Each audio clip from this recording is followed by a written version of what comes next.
Good afternoon, everybody. We are Group 1, and my name is Max. And today we'll give an introduction to Sanxia祖师Temple. And this is the panorama of the Sanxia祖师Temple, and we can see 5 gates in the front and 3 temples. And祖师Temple was first built during the Qing dynasty in 1767 by Fujian immigrants from Anxi County, and it has been reconstructed 3 times in 1833, 1899, and 1947 respectively. And let's talk about its history. And in 1833, it was rebuilt after a big earthquake. And in 1895, a war broke out between China and Japan. In spite of the brave resistance of the people of Sanxia, the Japanese army destroyed the temple in 1895. And it was rebuilt in 1899. And during World War II, Taiwan was still one of Japan's colonies. Sanxia was one of the towns in Taipei Basin that are bombed by the Americans. And soon after the end of the war, the local people invited an artist painter and native of Sanxia, Li Mei-shu, to be in charge of reconstructing the temple. And in 1947, Li formally took charge as the chief designer and planner, and the 3rd renovation went underway. In the beginning, it was a dream shared by few and cursed by many. It was not a smooth way. But Li doesn't give up, and he not only constructs and he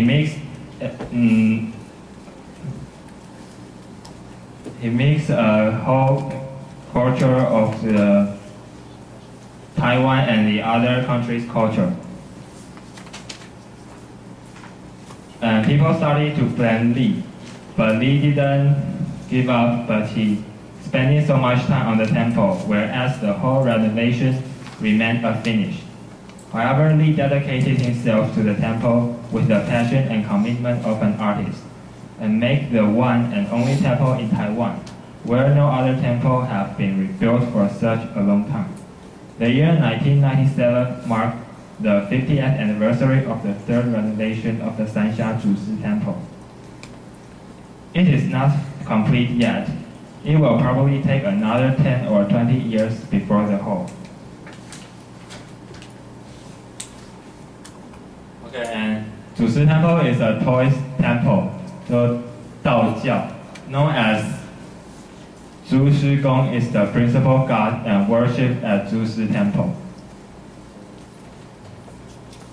And we can look at this is the gate of the temple, and the temple has 5 gates, and each gate is symbolized its honorable and prestigious. And we can see there is a couplet on each of its sides.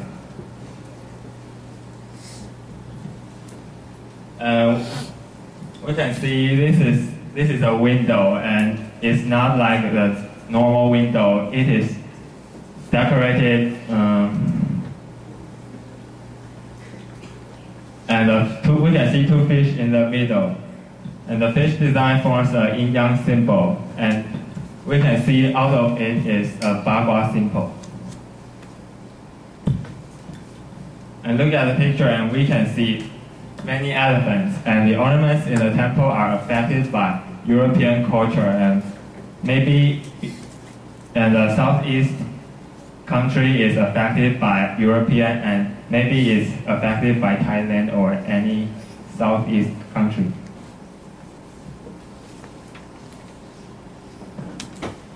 Well, my name is Thomas. As the picture shows, there are many different kinds of animals, like you can see the owl and the bird, and I don't think what flower it is, so I can show you a lot. And you can find there are many different designs, different from other temples. And this is the famous episode in the fiction romance of Three Kingdoms, 就是《三国演义》。in which Liu Bei reprised Zhuge Liang to his cost by dissing 3 times. 就3部矛盾故事。And this is the battle at Red Side. Actually, his location is from, it's not Shibi, it's from Guangzhou, Guanggang-shi. So this is the word that they defeat Cao Cao, and the win is Wu country.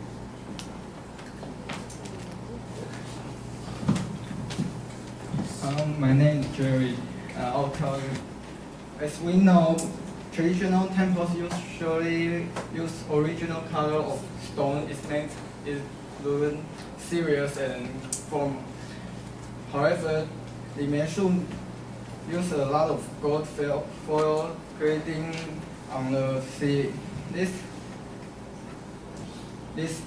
decorated ways make this temple look more luxurious and more impressive than other traditional temples.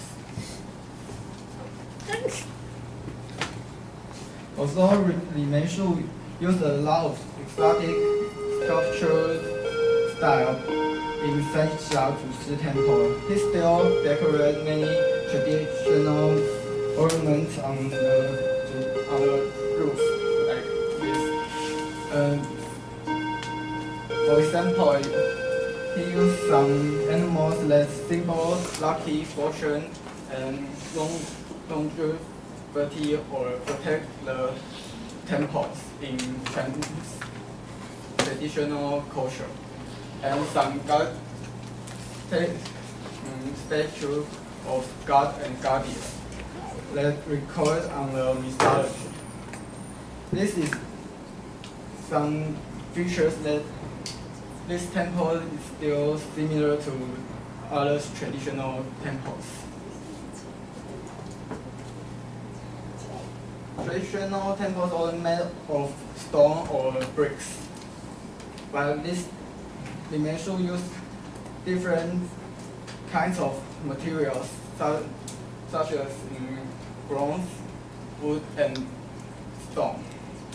And for example, on a handrail in the temple, it curves many stories, like novels or mythology. And bronze, he also curves many history story on it. This is Confucius starting from the Lao Tzu. And in this trip, we go to a Sanxia祖师Temple. We can find a cultural integration in this, and this is what we learn from it. Thank you. Okay, I'm afraid I have to keep